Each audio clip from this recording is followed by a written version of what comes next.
32 kilo ang 3,000 na taglilima. Set up na natin. Bilang muna tayo.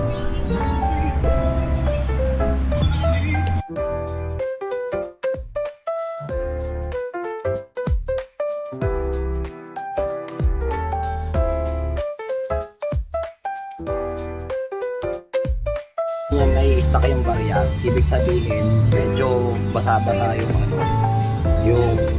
barya. Normal lamig. Kaya nag-stock. Lagyan lang natin ng tipo. Tapos, pagulungin lang natin yung mga natira.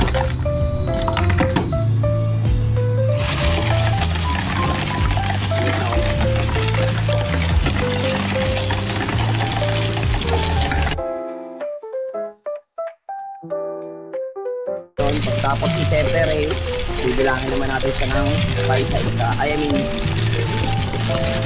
by batch. Piso, tapos 5 bago, 5 luma, 10 din. Ayan lang, pagbibilang ng barya, pag-set ng piso.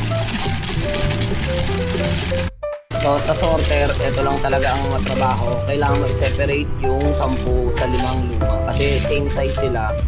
So, hindi sila napag-ihiwalay. Ayan. Hindi pa tayo tapos sa piso habang gagawin muna natin ito.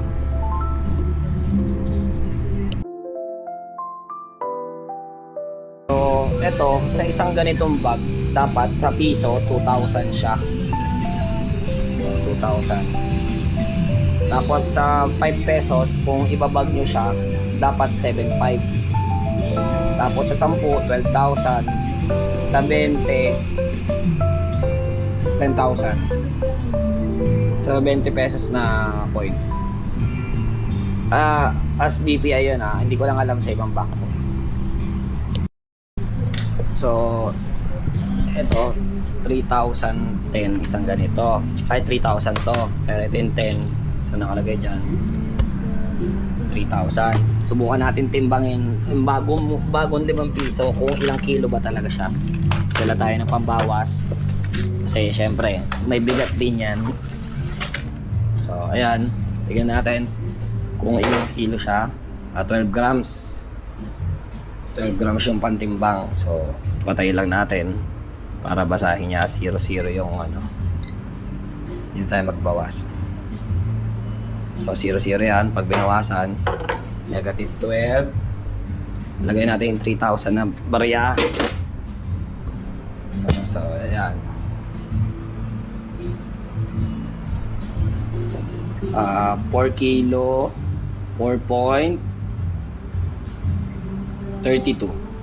Ayan. 4.32 kilo ang 3,000 na taglilima. Yung piso, subukan natin. Wait lang. Kuha tayo isang bag ng piso. Pero yung piso guys, assorted yun.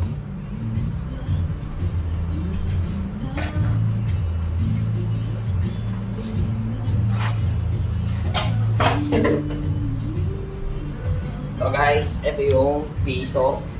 Alam ko 11 kilo to Tatay natin ulit. Kasi tela lang naman yung niya. Alam ko 11 kilo to 11.52 ang isang kilo. 11.52 ang isang kilo ng isang 2,000 na tagpipiso. 11.52 kilo. Eto, meron ako naka-ready na 7.5 na taglilima. Pero assorted to guys. 7.5 yan. 11.38 in taglilima.